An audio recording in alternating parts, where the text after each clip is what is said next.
Assembly sessions నడుస్తున్నాయి కానీ ప్రతిపక్ష జాడ తెలియటం లేదు.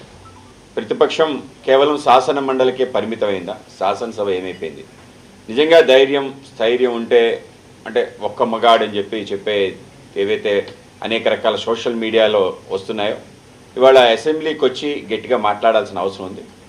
నిజంగా ఆయనకి కానీ ప్రజాస్వామ్యం పైన చిత్తశుద్ధి ఉంటే వెంటనే శాసనసభకి జగన్మోహన్ రెడ్డి గారు రావాలి. శాసనసభకు వచ్చి తప్పనిసరిగా సవాల్ చేయొచ్చు. అనేక రకాల విషయాలు ఉన్నాయి, కేవలం లడ్డూనే కాదు, అనేక రకాల విషయాలు ఉన్నాయి. భూ సంబంధించిన అనేక వివాదాలు, ఆయన అలాట్మెంట్ సంబంధించిన విషయాలు మాట్లాడుతున్నారు.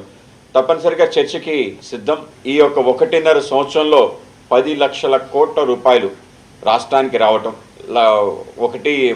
సుమారు 1 సంవత్సరం 9 నెలలు పూర్తవుతున్న సందర్భంలో 14 లక్షల కోట్ల రూపాయలు పెట్టుబడులు వచ్చాయి. మీకు వివరాలు తెలియజేస్తాం. చిన్న చిన్న కంపెనీలు కావచ్చు, పెద్ద పెద్ద కంపెనీలు, ఆ విధంగా ఇంత పెద్ద పెద్ద కంపెనీలు ఆంధ్రప్రదేశ్కి రావటం మీకు కంటకింపుగా ఉందా? ఈ పరిశ్రమల ద్వారా అనేక రకాల పెట్టుబడులతో పాటు ఉపాధి ఉద్యోగ అవకాశాలు కలుగుతున్నాయి, దానికి మీకు ఇబ్బంది ఉందా? అలాగే అనేక రకాల పరిశ్రమ సంబంధించిన ఒక గ్రీన్ క్యారిడార్ నిర్మాణం చేస్తున్నాం. రాయలసీమ నుంచి ఉత్తరాంధ్ర వరకు ఆ విధంగా రెన్యూబుల్ ఎనర్జీ సంబంధించిన పెద్ద ఎత్తున క్యారిడార్ బిల్డ్ అవుతుంది. ఆ యొక్క 3rd క్యారిడార్ కోసం మీకు అభ్యంతరం ఉందా?